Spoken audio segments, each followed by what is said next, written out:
A few weeks ago, I picked through the main Nolt board and talked about posts that mainly talk about balance and the current meta.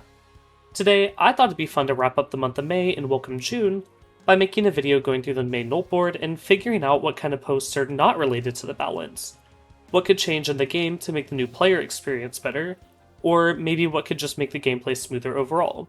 Let's check it out. For our first few posts, let's go over some that have dev responses that we didn't see last time. Our first one says, Absa is hype, but she needs more bass sound effects. They say, I'm so excited for Absa finally. I love the fluid animations, especially on the cloud pop in the air. I like the sound effects, but strong moves like her sweet spot on her kicks and her thunder lines sound a little bit underwhelming. All her special effects have a lot of treble, but not much bass to give it an impact like from the first game. Luckily, we have a dev response here saying, we're happy to share per the audio team that they actually cut back on the bass a bit for the trailer mixing to make it sit a bit better with the music. Her in-game sounds are a little more bassier in reality. It's cool to know. I think that Absa has such stunning visuals, so I'm glad to hear that her sound effects are going to be matching those. For our next post, we have a poster asking for more default palettes. They say, can we get more palettes for the default skins? The launch 10 haven't had anything since the Abyssal ones from the arcade mode. But it would be nice to have more in the coin shop as well. Dan responded saying, we have 3 to 5 palettes planned to release in every patch going forwards, and more when a new character drops. But we don't currently have new palettes planned for the default skins. Instead, we're going back through skins and making sure that every skin gets at least one palette at some point that can be purchased for additional coins. This is really cool to hear. This is something we didn't know before. We also still have plans for custom colors in the far future, which will make these types of palettes be less important and critical. I would like to get a couple more palettes, the default skins for progression related stuff, like Abyss or Mint, but we don't have anything planned or lined up right now. This is neat to see. Maybe we'll get some tied to an event, right? Let's say if there's an anniversary event, right? We could get gold palettes. Or I know that in Rivals 1, if you bought a plushie, it would come with a gold skin. So something like that could be cool. I'm excited to see what they have cooking. For our next post that I found interesting, this player says, add an avoid player option in the casual matchmaking. They say, I'm in the C area, and there's not many people queuing.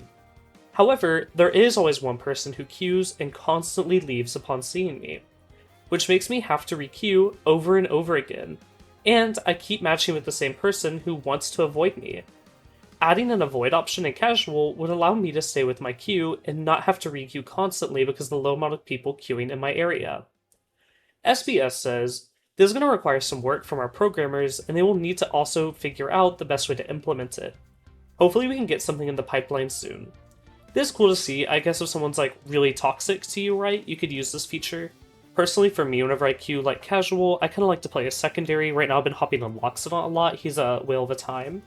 But I definitely understand, if someone's, teabagging my locks or, camping me, right, I would definitely want to avoid them, right? I wouldn't be having a great time in that scenario, So I would love this kind of feature. Speaking of Loxodon, by the way, before we move on, I want to say about a giveaway that I'm doing. I have a code for the Valhalla Hockey Loxodon skin that you probably can't get anymore.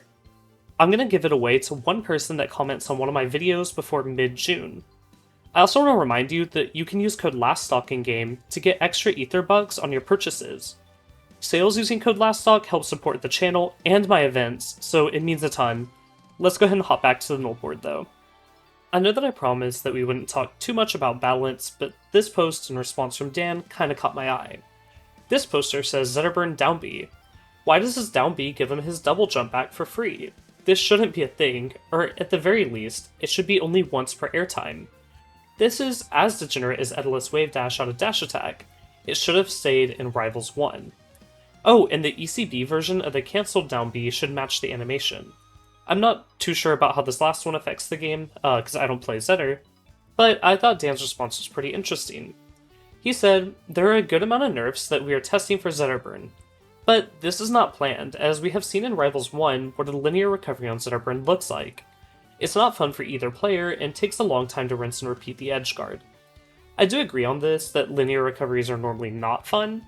However, I personally find Zetterburn's recovery to be a little bit too strong right now, but I don't think that it's strong because of the double jump.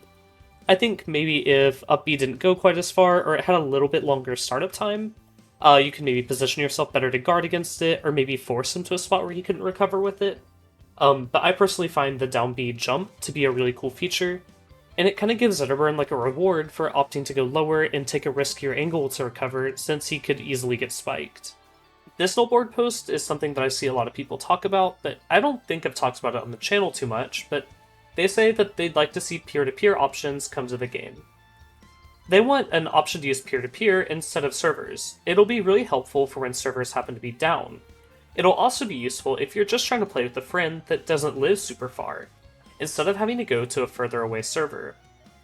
We see a response from SBS, and they just changed it to planned but far, and from what I'm aware, the devs would like to add this later on in the game's lifespan to make sure that they don't have to keep on paying for server costs after the game sunsets. This means that, let's take Multiverses for example, right? The developers kind of said, hey, we don't want to keep on paying for servers, the game is not profitable anymore, we're just going to take the game offline. You can't make purchases in it, you can't play anymore, you can play an offline version, but only with the characters you've already unlocked, right? Which is no fun. A peer-to-peer option, however, would allow for Rivals to stay running the same way that Rivals 1 is still playable, without the devs having to pay for those server and maintenance fees that come with them. I find this next post to be pretty interesting. This poster says, disclose if a player is an internal tester. They say, this is more strictly to know if there's a conflict of interest. If a player is winning majors and also deciding character balance, it can be an issue as a character could be avoiding balance changes that otherwise would have happened. Ideally, you should have testers that are not actively competing for a prize pool, and instead have them be paid testers. I do know that Dan talked about this in the past, I believe, and I think the problem with Rivals is that there's not like a large enough scene, right, where there's like people that want to be dedicated testers but are also top level players that don't want to earn money or compete, right? So SBS goes ahead and says, just an FYI, Cake Assault and BBATs are both testers, but they had opted out of the builds through Combo Breaker, so they had the same amount of access as anyone else. The rest of the Combo Breaker bracket top 8 were not testers at this time, though we may add some down the line. From what I know, I believe that if a player tests a patch, they're not supposed to play in big tournaments for the next few weeks. I might be wrong about that, but they are allowed to opt out of testing certain patches. So let's say Cake Assault and BBATs, for example, they both know they'll be attending Combo Breaker, right? They can say, hey, I don't want to test this patch, right? And then that way they're able to compete in Combo Breaker since they don't have that head start on that meta. That's how I believe it works. Let me know if I'm wrong, though. I'm not 100% sure. That's kind of old info. I don't think this post would shake up the meta, but I thought it was a cool idea. The poster says, holding a direction while dead should let the revival platform turn that way. It can sometimes matter whether you respawn facing left or right. The ability to choose what you get, even if you're locked in once you reappear, would be useful. Alternatively, let us turn around while on the revival platform, if the input is made before you're allowed to get off. Dan changed this to planned and said, I talked to Trevor and he said we could hook something up like this. But it's low priority compared to other changes on his list, so I'm not 100% sure when we'd be able to get it live. I think this would be a fun change. It would definitely help because I play Arcane, right? So maybe I want to bubble butt in a direction or use my really strong back air to pick up a kill. I think it would be neat. It's not a must for the game, but it would definitely add more consistency and thought behind respawning. For our next post, this poster says, have Smoke silence Forsburn's dash noises and or his jump noises. In Rivals of Aether 1, Smoke silenced dash noises, but not jump noises. Frankly, it should probably do both. Otherwise, the most optimal way to play online is without music. Dan says, thanks for the call out. I didn't realize this was inconsistent in Rivals 1. I'll have Trevor go through and look at some of the sound effects and see what should be muted in the smoke for a future update on Forsburn. I think this is really cool. I think that Forsburn's smoke in its current iteration is kind of weak. I also personally would add on to this that maybe we can make the camera zoom out to hold all of Forsburn's smoke, if Forsburn is within that smoke, right? So let's say if he has smoke covering the right side of the screen and he's somewhere inside of the big cloud, we could zoom out and see the whole cloud so we're not really sure where in the cloud he is, because currently the noises and sound effects and the camera give away his position a little bit more than they probably should. For our last dev response for a few minutes, this poster says, add a not sure button for some questions on your survey for clearer data. They say, for your survey, add a not sure or unable to answer for some questions. I feel like some of these are pretty critical to give the info you're looking for. For me personally, I haven't watched or played enough to get a fair judgment on some questions such as this. If people aren't sure, they're likely to go for a bandwagoning answer. I know that the survey is live, but it might be worth the change if possible to get the best data. No answer is probably actually a pretty desirable answer as it indicates the balance of the game. And they post the question that says, what character do you think is the most overpowered at tournament level? We then have a response over here from George who says, thanks so much for the feedback. That's a good note that we'll capture for future surveys. I think it's really cool to see that we will be having future surveys come into the game. I'd really like to see what kind of stuff the devs are planning, and I feel like the surveys give us a good look behind the scenes because it can kind of show us what kind of data they want to collect to influence changes moving forwards. Moving on to posts with high amounts of upvotes that don't necessarily have a lot of dev responses, I found this one pretty interesting. It says, the beginner and low-level experience matters. They start by saying, please take everything I say with a grain of salt, because I'm only a high plat and low diamond player. Rivals 2 is an incredible game that I absolutely love. There is tremendous skill expression, and the game is fun at lower levels of play. However, that lower level of play is fading away because Rivals 2 has too much sink or swim mentality baked in. I have friends having a blast playing each other, and getting coaching from me, but are miserable in casuals without my help. They would have little idea on how to practice and the mechanics of the game, or find simple methods of improvement. Players should not have to go to Discords and YouTube videos to play a fighting game in a meaningful way at lower levels. They should not have to have a higher level player coaching them and explaining mechanics to them. This game needs to not deflect interested players who don't mind grinding what is actually in the game against players at their skill level. Saying go to ranked does not solve this problem. Casual windows for MMR and ELO are too big, at least in higher traffic regions like NA. This, along with no tutorials that are easily accessible, is a big detriment to the game and feels like it's tanking beginner numbers. I have some suggestions to alleviate this. Starting with tutorials. Mechanic tutorials should be a higher priority for the team if they're not already. I know the time and labor is expensive at this moment, so it leads into bullet 2.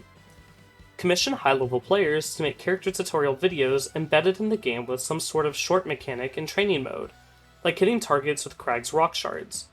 This could utilize existing infrastructure through training mode, target test, and the eye break. I actually don't tell anyone, it's a secret, but I should have 2 high-level players coming into the channel to give you guys awesome character guides sometime in the month of June. I don't have the exact dates figured out, but I think that one might even be this week, so keep your eyes peeled. For a third point, I know you could say, but just go to YouTube and then do that in the eye break. But that's not the point, it needs to be in the base game. I do agree with this. I think the base game should have more accessible things, but I think this channel will have some cool things coming up to it that can kind of solve those issues. For the beginner and rookie queues, they say, there should be an MMR and ELO bracket, besides from stone to bronze, that is much stricter than other queues, even if this is not denoted as a separate queue. It would make beginner players have tremendously more fun. There could be a time window for queuing far outside your MMR and ELO with a text prompt saying, spreading out the search for a wider variety of opponents.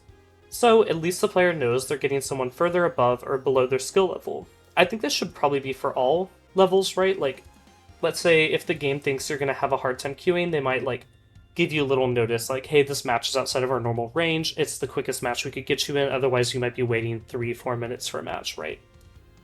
They also say, silver and gold should have something similar but a little wider. They aren't going into casuals and getting their shit pushed back in by a Time and Plus player or pro streamer, but are exposed to stronger players on occasion. They finish up by saying, I just want this game I love to do well, and for fighting game people who are interested in melee and Smash-like titles. So many players bounce off because these 2 issues that have nothing to do with all the whining about character balance and mechanics. Please do this so stone to gold players stop quitting. I do think that all these things would help. I especially think the beginner queues could help. I think in general the matchmaking could be tighter normally and then have an expanded version of the queue where it's like, hey, it's not super active right now, right? We're going to spread it out a little bit. I think that would be cool. And overall, just more in-game tutorials would be sick as well. Let's take a minute to go through some pretty short posts before we get to our big final post. This one says, distinguish between pummel break input was beaten and pummel break input was not attempted. This is a case of providing feedback. Right now, you can guess wrong every time, and it feels like the game isn't even accepting your inputs. If there were, e.g., a fast fall spark upon accepting the pummel break input, this would provide feedback that you did indeed get beat, rather than the input being ignored. I think you'd even take this one step further and maybe even put the spark where the pummel break icon is. There's normally a special or a normal pummel icon that shows up if it is broken. Something like that could be cool. But overall, I do think this would help improve visuals, because sometimes I get grabbed online and I think that I hit A and they still get a normal pummel on me, and I'm like, whoa, why'd that happen? So sometimes I don't know, maybe I got the timing wrong and it didn't get my input, or maybe I just guessed wrong and I hit B and I didn't realize. Our next one says Magnifying Glass. I would love to be able to see what happens off stage, please. I think that this is going to become more and more necessary for the game as characters like Eliana get added that have projectiles, right, that can kind of seek you really far deep off stage or even in the blast zones. But overall, I would just like to see it in the game. There's sometimes where I'll hit an opponent up to the top blast zone, right, and I can't really tell whenever they're going to be coming down, which can make juggling pretty hard, and I'll just whiff those kills. So I would love to see some kind of magnifying glass, or at least a way to see how far away from the screen is my opponent, right? For a final short response, this player says, please hide the mouse unless I move the mouse. They've been going to say, I don't want to see the mouse cursor unless I move it. Right now, it always appears after every match. For a quick edit, they say, the way I think this could work is if the mouse could appear on screen when you first open the game, or it would not if a controller is plugged in. If the most recent input is from a mouse, show the cursor. If the most recent input is from a controller, hide the cursor. Make the cursor's visibility status consistent between matches, loading screens, menu, transitions, etc. Only change the cursor's visibility when the form of input changes. I think this would be really helpful, I'm going to be real. Whenever I have tournaments and VODs, there is always that little mouse that kind of shows up on the screen, and it kind of breaks the illusion of you being able to watch the game, So I would definitely love to see a change like this.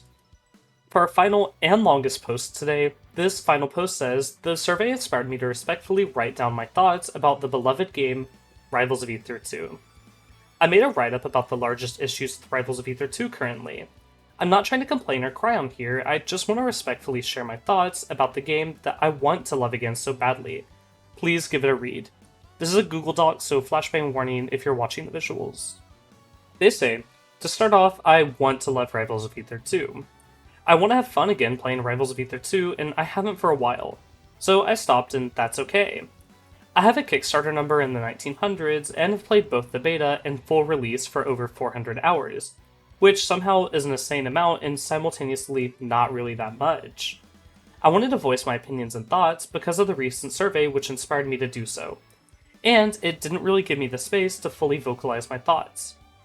I understand tone can't really be conveyed over text, but I hope that you realize that I'm not trying to complain or beg for character nerfs or cry about anything. I simply think I have good ideas and would like to be heard. I'm trying to voice these things in a mindful and respectful way, and I won't bring up all the positives that much, since I don't want to see the pages long, but suffice to say, I think the game does a lot of things incredibly well, and I think that Trevor and Dan have done a great job so far. I definitely agree with that. I think Rivals 2 is probably one of the best plat fighters of all time, so it's it's only going to get better, For character changes, they say, for starters, I think the general balance level of characters is very, very high. I have heard the argument, if everyone's broken, then it's balanced, and I respectfully disagree with it. I'd like to turn my attention to Fleet for an example. In beta and on launch, she was incredibly strong. She had combo throws that also led to kill moves at high percents, good air acceleration and speed to weave in and out of opponents' ranges, as well as follow up. Very strong rinse and repeat potential with ledge refresh float, as well as strong edge guards in general, and good recovery mix-ups. I don't think it would be wrong to say that she was good at everything. That's not to say she didn't have weaknesses though. The dev team saw this and decided to act on it. Her aerials were toned down in multiple ways, both their angle and strength, so that she didn't get a guaranteed kill off a grab or a random aerial at mid-stage. And her follow-up potential got a little nerf with the air and acceleration speed changes. A fair amount of her strong tools were toned down but not removed. I think these changes were very healthy for the character. Now, Fleet, to me, is the premier edgeguard character. She has good low percent combos, but they stop comboing at mid and high percents. She isn't the best at tech chasing with her low ground speed and air speed, but she can still get more percent with her long-range F-Strong if she has a right read. The fact that her long-range or fastest aerials always send down and away means that she can't extend combos forever, but they are very effective for edge guarding. The character's identity went from one of overall strength in most regards to being very good at some things but weaker in others. This is what I would love to see with almost every other character in the game. Rano has safe shield pressure, strong edgeguard reads, and rinse repeat get off me tools, survivability, recovery, kill confirms, throw mix-up, DI mixes, straight aerials, safe aerials, and a safe projectile with more to come. Zetterburn has the same. Even more characters have many of these attributes as well. My biggest wish for the game right now is for characters' identities to be realized in their gameplay. For example, Rano could have strong throw mixes and tech chases, as well as good edge guarding and rinse repeats. However, he could be weaker on shield, have less recovery mix-ups, and less powerful aerials to spam at higher percent. This could change his identity from being one of strengths in all regards to the grab mix and ledge bully character, and in my opinion, be overall healthier for the game and the character. In my honest opinion, I think most characters would benefit from their identity being solidified and having gameplay changes in accordance with this identity. I think this is super true. I think that some characters kind of do everything, and other characters are relegated to doing one thing really well.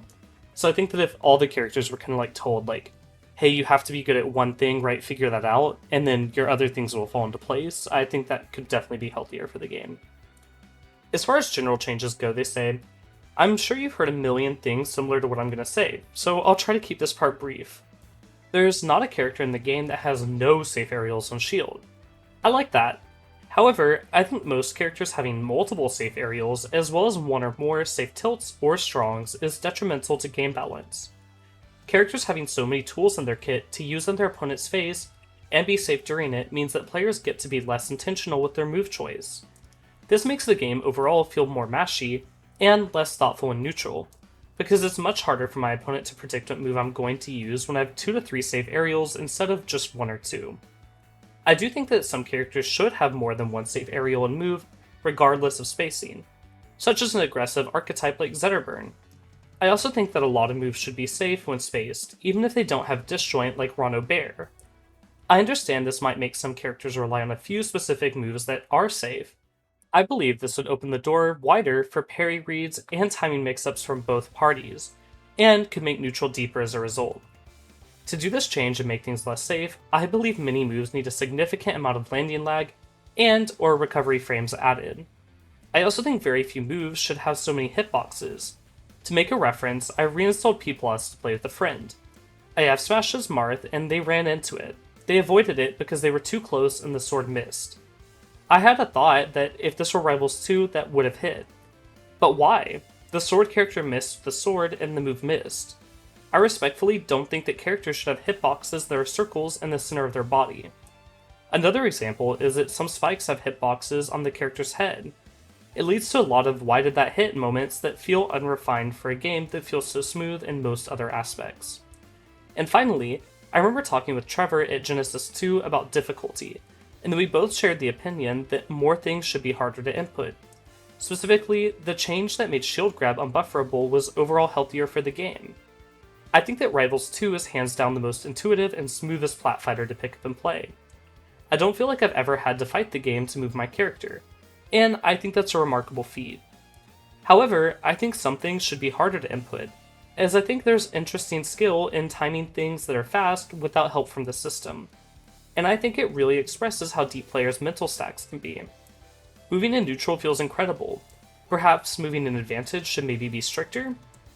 Things like this are super hard to do because I think things like you can buffer wave dash always except are unintuitive and should be kept to being as few as possible. I also can't imagine how to make things harder to input while also keeping that accessibility that is a staple of the Rival series intact. I don't know how I would go about it, but I trust that the dev team could solve the issue as I see it, because so many of what's in the game right now is creative genius and incredibly well designed. I do agree with a lot of these points here. I'm not sure if I agree with the idea that moves shouldn't hit as consistently. I really like that moves hit consistently, just maybe we could tone down how hard they hit, right? For a good example that they use, they say P plus Marth, their friend ran into them. and completely whiffed because they moved like past the hitbox. I think it's cool that Clarin can hit somebody for doing this, right? Because they are within the vicinity of the sword. However, I think maybe that hit should be a lot weaker than even the sour spot of the sword. I think that would be a cool fix to see. Finally, moving on to communication. They say, let me say this, the patch notes we get are detailed and thorough, almost like no other game I've played. And I don't think that people really appreciate how in-depth the team goes, or realize how little the team could share with the community. There are some things I'm still curious about, however. What's your overall goal with balance? What characters do you think are in a good spot right now, and which do you think are in a bad spot? What do you base the balance changes off of? Player feedback, frame data, win rates, internal testing, or something else?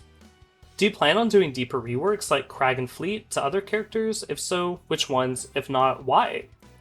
I think there's been a lot of changes recently, and a lot of things that haven't changed that left a fair amount of the community puzzled as to why. I'm not asking you to reveal every change you have for this foreseeable future, but it would be nice to know what your current and future goals are with the game and characters. Something like, we think X character is a little too good right now, and we're working on a way to bring them down. Or, we hear you that X change is overall disliked, but we believe it's a good thing for the game for this reason. Or, we think we would like players to have more time with these changes before we revert it would go a long way for players who are frustrated with said thing. I do think we have had all of these communications for different examples. For example, last month we had Loxodont get a nerf, and Dan talked about why that was. And we've also been told a few times that Zetterburn is being looked at and has some serious nerfs coming down the pipe for him. So I do like the dev communication that we have, but I would like maybe like an overall wider scale version of that, right? Like, hey, we're looking at like Zetterburn and Rano, and we weren't happy with Maple in the past, but we think these changes brought her in line. Like something like that I think would be cool to hear. For their final thoughts, they say, thank you so much for taking time to read this. I'm not trying to argue or complain. These are just the thoughts of someone who wants to love the game again and who randomly got inspired by the recent survey. Y'all are so much smarter than me, and I have hope for the game's future. I seriously think that Rivals of Aether 2 has a foot in the door for games that could be played forever. I'm not criticizing anything, these are just thoughts I've cultivated from long hours thinking about what I wish were different. Finally, I'm so thankful for Aether Studios for continually proving that they care about the players and the game, and that this isn't just some mindless cash grab. I can't tell y'all care, and I'm so appreciative of that. Hopefully, catch me in the queue in the future, and then they sign off.